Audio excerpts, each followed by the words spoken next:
السلام علیکم۔ کیسے ہیں آپ سب؟ امید ہے آپ سب لوگ خیریت سے ہوں گے۔ تو آج ہم آب حیات کی ایپیسوڈ 74 سٹارٹ کریں گے۔ سکندر عثمان کے گھر آنے والا وہ مہمان ناقابل یقین تھا۔ وہ ان کے گھر کئی بار گئے تھے، مصالحت کے طور پر، تعزیت کے لیے، لیکن ہاشم بن کبھی ان کے گھر نہیں آیا تھا۔ وہ اب اس کے پڑوس میں نہیں رہتے تھے، وہ گھر بک چکا تھا۔ سکندر پہلی نظر میں اسے پہچان نہ پایا۔ اس کی سمجھ میں نہ آیا کہ وہ اس کے ساتھ کیا رویہ رکھیں۔ مجھے امامہ سے بات کرنی اور ملنا ہے، چند ہی جملوں کے بعد ہاشم بن نے ان سے کہا تھا۔ وہ یہاں نہیں ہیں، سکندر نے بڑے محتاط انداز میں بتایا۔ میں جانتا ہوں وہ کانگو میں ہے، میں وہاں کا نمبر لینا چاہتا ہوں۔ وہاں کے حالات خراب ہیں، وہ ٹھیک تو ہے نا؟ انہوں نے رک رک کر ایک ہی سانس میں ساری باتیں کہیں۔ ہاں، وہ سالار اور بچے ٹھیک ہیں۔ وہ فون نمبر کا مطالبہ گول کر گئے تھے۔ میں اس سے بات کرنا چاہتا ہوں، ایک بار اس سے ملنا چاہتا ہوں۔ وہ اپنا مطالبہ نہیں بھولا تھا۔ میں امامہ سے پوچھے بنا آپ کو اس کا نمبر یا ایڈریس نہیں دے سکتا، سکندر نے بلا تمہید کہا۔ میں اسے کوئی نقصان نہیں پہنچا سکتا اب، اس نے تھکے ہوئے لہجے میں کہا۔ آپ اسے بہت زیادہ نقصان پہنچا ہی چکے ہیں۔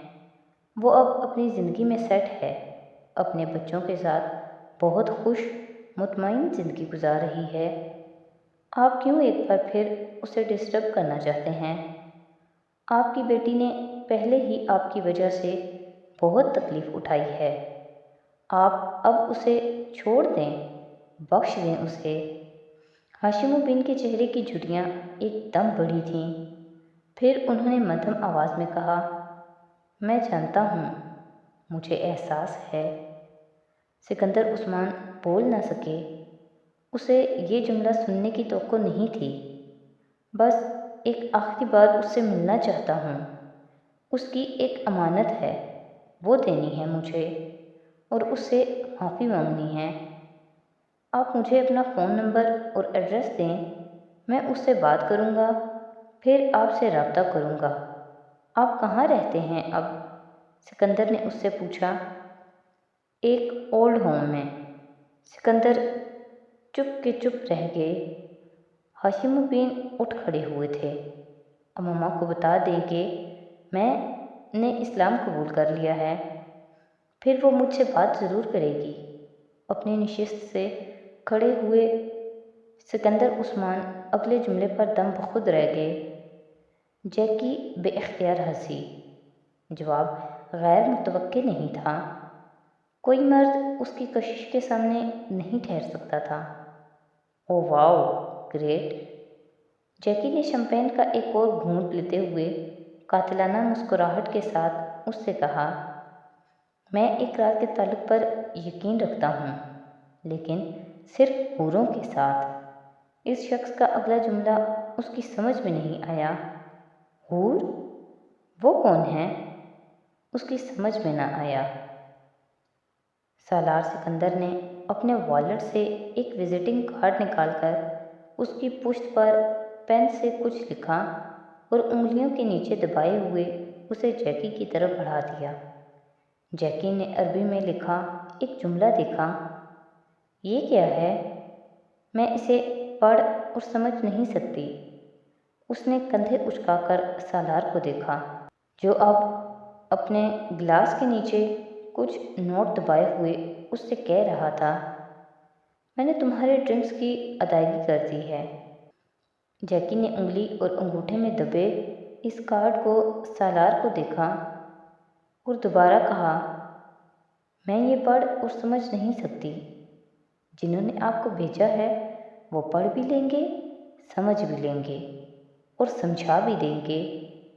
جیکی کو اس کے جملے پر کرنٹ لگا۔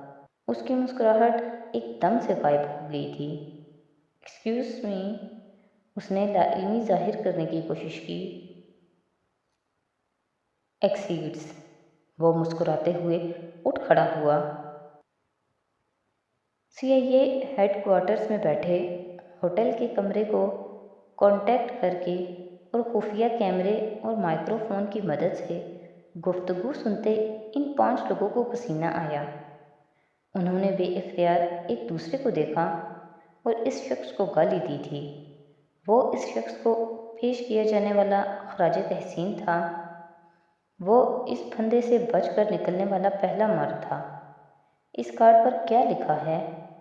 CIA کی سٹنگ ٹیم کے لیڈر نے آدھ گھنٹے بعد جیکی کے اس کمرے میں آنے سے پہلے وہاں بلوائے عربی مترجم سے پوچھا۔ اعوذ باللہ من الشیطان الرجیم۔ مترجم نے وہ تحریر پڑھی۔ مطلب، میں شیطان مردود سے اللہ کی پناہ مانگتا ہوں۔ مترجم نے روانی سے انگریزی میں ترجمہ کیا۔ ان سب لوگوں نے جیکی اور جیکی نے انہیں دیکھا۔ پھر قاتلانہ انداز میں مسکراتے ہوئے کہا، مجھے یقین ہے کہ یہ میرے بارے میں نہیں۔ آپریشن کے دوران نیورو سرجن چند لمحوں کے لیے رکا۔ ایک نرس نے بنا کہے اس کے ماتھے پر ابھرنے والے پسینے کے قطرے کو صاف کیا۔ وہ ایک بار پھر اپنے سامنے ٹیبل پر کھلے پڑے اس دماغ پر جھکا جو دنیا کے ذہین ترین دماغوں میں سے ایک تھا، جو ایک گولی کا نشانہ بننے کے بعد اس کے سامنے تھا۔ وہ امریکہ کی تاریخ کا کم عمر اور سب سے قابل سرجن تھا، لیکن آج اسے پہلی بار لگ رہا تھا کہ اس کا 100% کامیابی کا ریکارڈ ختم ہونے والا ہے۔ وہ ٹیبل سے ہٹا۔ اسے کسی چیز کی ضرورت پڑی تھی اس آپریشن میں کامیابی کے لیے۔ کھڑکی سے سالار نے واشنگٹن میں ڈوبتے ہوئے سورج پر ایک آخری نظر ڈال دی۔ ڈوبتے ہوئے سورج کی نارنجی شعاعیں جہاز کے دودھیا پروں کو بھی ایک روپہلا رنگ دے رہی تھی۔ جہاز اب ہزاروں فیٹ کی بلندی پر تھا، نہ آسمان پر نہ زمین پر، اور یہی کیفیت سالار کی بھی تھی۔ 37 سال کی عمر میں وہ ورلڈ بینک کا کم عمر ترین وائس پریزیڈنٹ تھا اور اس کی تعیناتی 4 دن پہلے ہوئی تھی۔ ورلڈ بینک کے بورڈ آف گورنرز کے ایک ہنگامی اجلاس نے متفقہ طور پر اسے افریقہ کے لیے نیا نائب صدر، نیا چہرہ چنا۔ امریکہ کا ہر چھوٹا بڑا چینل اس وقت ایک یہی خبر بریکنگ نیوز کے طور پر چلا رہا تھا کہ سالار سکندر کی زندگی خطرے میں تھی، اور وہ غائب کیوں تھا؟ وہ اس صورتحال کے بارے میں کوئی بیان کیوں نہیں دے رہا؟ ایبکا کے بارے میں خاموش کیوں تھا؟ ادھر سالار ورلڈ بینک کے صدر سے ملاقات کی تیاری کر رہا تھا، جو ورلڈ بینک کے صدر کی درخواست پر ہو رہی تھی۔ صدر کی منت بھری درخواستوں پر وہاں صدر کے ذاتی استعمال میں آنے والی کاروں میں سے ایک شوفر سمیت لیموزین میں بادشاہوں کی طرح پروٹوکول کے ساتھ وہاں بلایا جا رہا تھا۔ ہیڈ کوارٹرز کے باہر پریس موجود تھا، اپنے مشین گن جیسے کیمروں اور مائکس کے ساتھ، بجلی کی طرح فلیش لائٹس کے جھماکوں کے ساتھ۔ انہیں اطلاع کس نے دی تھی؟ یہ سالار کے لیے حیرت کی بات نہیں تھی۔ وہ سرکس کا وہ جانور تھا جسے بینک اور CIA اب نچا کر تماشا لوٹنا چاہتے تھے، اور وہ اپنی اگلی حکمت عملی ترتیب دے رہا تھا۔ اسے اگر ناچنا ہی تھا تو اپنی شرطوں پر۔ وہ لیموزین سے اتر کر اپنے کھلے کوٹ کے بٹن بند کرتا، فلیش لائٹس کے جھماکوں سے کچھ فاصلے پر ڈرائیو وے کے دونوں اطراف میں لگی ہوئی وارننگ ٹیپ کے پار کیمرہ مینوں اور جرنلسٹ کی بھیڑ کی طرف ایک نظر ڈالے بغیر عملے کے افراد کی رہنمائی میں لمبے لمبے قدموں کے ساتھ اندر چلا گیا۔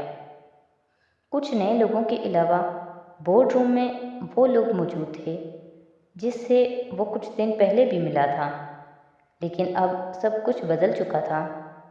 سالار کا استقبال وہاں ایک ہیرو کے طور پر تالیاں بجاتے اور خیر مقدمی نرم سے ہوا، یوں جیسے وہ کوئی جنگ جیت کر کسی بادشاہ کے دربار میں اپنی خدمات کا کوئی اعزاز لینے آیا ہو۔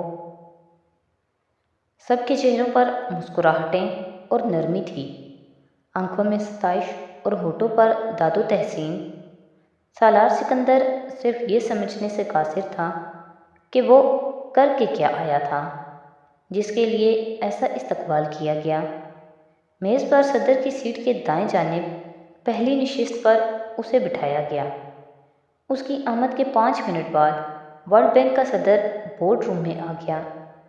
سالار سکندر بھی باقی سب کی طرح احتراماً کھڑا ہو گیا۔ ورلڈ بینک کو آپ پر فخر ہے۔ اس کے ساتھ ہی استقبالی کلمات کی ادائیگی کے بعد صدر کے منہ سے نکلنے والے پہلے جملے کو سن کر سالار کا دل کہکا مار کر ہنسنے کو چاہا۔ صدر کے جملے پر بورڈ روم نے تالیاں بجائیں۔ صدر نے کانگو کی صورتحال سے گفتگو کا آغاز کیا تھا اور وہاں ورلڈ بینک کے ملازمین پر ہونے والے حملوں میں زخمی اور مارے جانے والوں کے لیے 1 منٹ کی خاموشی اختیار کی گئی۔ اس کے بعد ایبکا کو شاندار خراج عقیدت پیش کیا گیا تھا چند جملوں میں، اور پھر وہ سالار سکندر کی رپورٹ پر آ گیا تھا جو بینک کے بورڈ آف گورنرز نے پڑھ لی تھی۔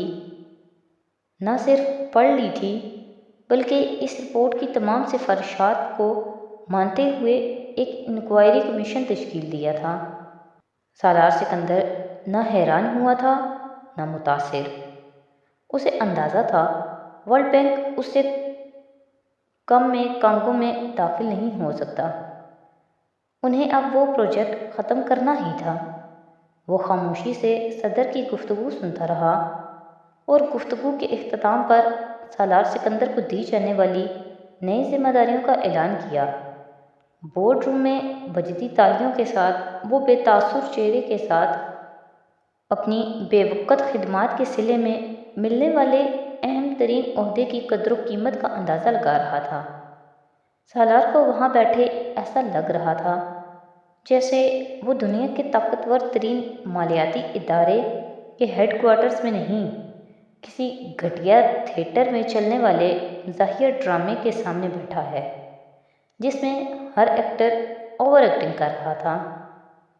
میں صدر اور بورڈ میں موجود تمام لوگوں کا شکریہ ادا کرتا ہوں کہ انہوں نے مجھے یہاں آنے کا موقع دیا، اور مجھے خوشی ہے کہ اس بورڈ کو بنیاد بناتے ہوئے اس کی تمام سفارشات کو مان لیا گیا ہے۔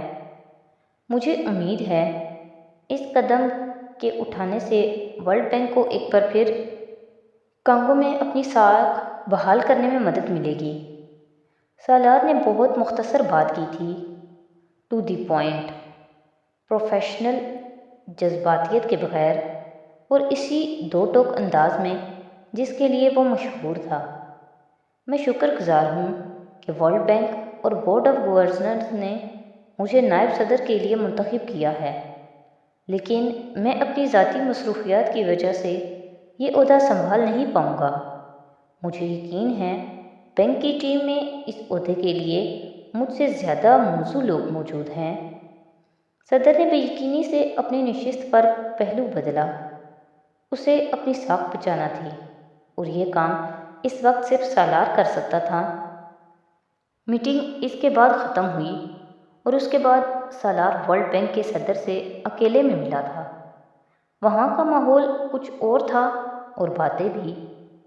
مجھے اپنے کمرے سے چوری ہونے والی تمام چیزیں چاہئیں، لیپ ٹاپ، ٹریول ڈاکومنٹس، میرے باقی ڈاکومنٹس۔ سالار نے اس کمرے میں میٹنگ کے شروع میں ہی ایجنڈا سیٹ کیا تھا۔ وہ اپنی باتیں منوانے آیا تھا آج۔ آپ کے کمرے سے چوری ہونے والی چیزوں سے ورلڈ بینک کا کیا تعلق؟ صدر نے انجان بننے کی کوشش کی۔ سالار نے اس کی بات کاٹ دی۔ اگر میری چیزیں نہیں مل سکتی تو پھر مجھے کسی بھی ایشو پر بات کرنے یہاں نہیں بیٹھنا۔ صدر نے لہجہ نرم کرتے ہوئے جیسے اسے چمکارا۔ میں ہدایت جاری کرتا ہوں کہ فوری طور پر آپ کے نقصان کی تلافی کی جائے اور آپ کے ڈاکومنٹس کا متبادل۔ سالار نے اسی اکڑ پن سے اس کی بات کاٹی۔ مجھے اپنی چیزیں چاہیے، نہ تلافی چاہیے، نہ متبادل۔ مجھے اپنے اوریجنل ڈاکومنٹس چاہیے۔ تو آج کی ایپیسوڈ یہیں پہ ختم کرتے ہیں، نیکسٹ ایپیسوڈ کے ساتھ کل پھر حاضر ہوں گے۔ تو اگر آپ کو میری ویڈیوز اچھی لگ رہی ہیں تو پلیز میری ویڈیوز کو لائک کریں، میرے چینل کو سبسکرائب کریں اور اپنے فیملی اور فرینڈ کے ساتھ شیئر کریں۔ بہت شکریہ۔